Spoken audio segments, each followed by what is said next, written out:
जय श्री कृष्ण मित्रों। हिडिंबा के नाम से कोई अनजान नहीं, लेकिन लोग उनके बारे में ज्यादा भी नहीं जानते। वह एक राक्षसी थी, भीम की पत्नी थी। सारी जानकारी यहीं तक सीमित नहीं है। इस पुरुष प्रधान समाज में स्त्री स्वाधीनता की एक नई लकीर खींचने वाली हिडिंबा पर आखिर ज्यादा बात क्यों नहीं होती? क्या राक्षसी का परिचय उन्हें महाभारत की सशक्त नारियों द्रौपदी और कुंती के साथ बराबरी में रखे जाने से रोकता है?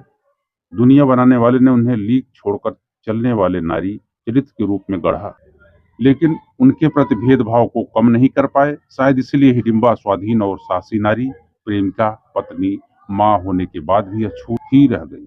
नारी मुक्ति आंदोलन के इतिहास में जब मिथकीय और पौराणिक चरित्रों को लेकर चर्चा होती है, तब भी हिडिंबा का नाम उस ढंग से सामने नहीं आता। क्यों?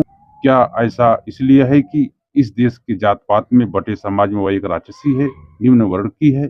लाक्षागृह से बचने के बाद पांडवों ने अपनी मां के साथ काम्यक वन में शरण ली थी। काम्यक वन हिडिंबा और हिडिंबा नामक राक्षस भाई बहनों का घर था।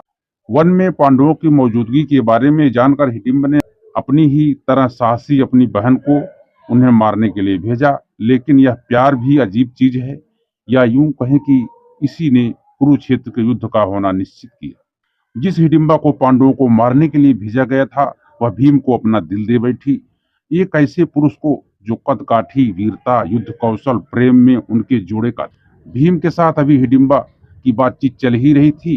भीम समझा रहे थे कि उनके लिए अपने भाइयों और माँ को छोड़ पाना किसी तरह संभव नहीं। तभी मौके पर राक्षस हिडिंब आ धमका। अपनी बहन के बदले रंग ढंग देखकर वह बौखला उठा। वह हिडिंब को मारने पर उतारू हो गया तो हिडिंब और भीम के बीच भीषण युद्ध हुआ। नमस्कार दोस्तों, हमारे मोटिवेशनल आरके ब्लॉग चैनल में आप सभी का बहुत बहुत स्वागत है। कहानी बहुत इंटरेस्टिंग है दोस्तों, वीडियो को अंत तक जरूर देखें। हिडिंब और भीम के बीच भीषण युद्ध हुआ। इस युद्ध में आखिरकार हिडिंब मारा गया। युद्ध में बड़े भाई के भीम के हाथों मारे जाने के बावजूद हिडिंबा का भीम के लिए प्यार कम नहीं हुआ। उन्होंने कुंती से भीम के साथ रहने की अनुमति देने का अनुरोध किया। कुंती राजी हुई और उनके निर्देश पर भीम ने हिडिंबा से विवाह किया। हिडिंबा ने यहाँ भी जो किया वह दुनिया की रीति की उलट था। उन्होंने स्वयंवर नहीं रचाया, बल्कि उस पुरुष से खुद प्रेम निवेदन किया जिस पर उनका दिल आ गया था। हिडिंबा विवाहिता थी, उन्हें पूरा हक था भीम के साथ रहने का, लेकिन उनका आत्मसम्मान बहुत प्रबल था। प्यार के लिए समाज परिवार तो छोड़ा, लेकिन आत्मसम्मान नहीं छोड़ा।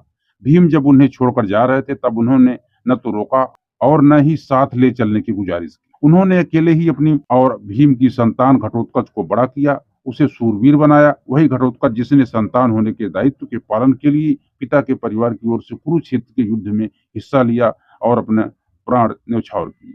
बड़े आश्चर्य की बात है कि इस छोटे से प्रसंग के अलावा महाभारत में हिडिंबा का और कहीं जिक्र नहीं मिलता।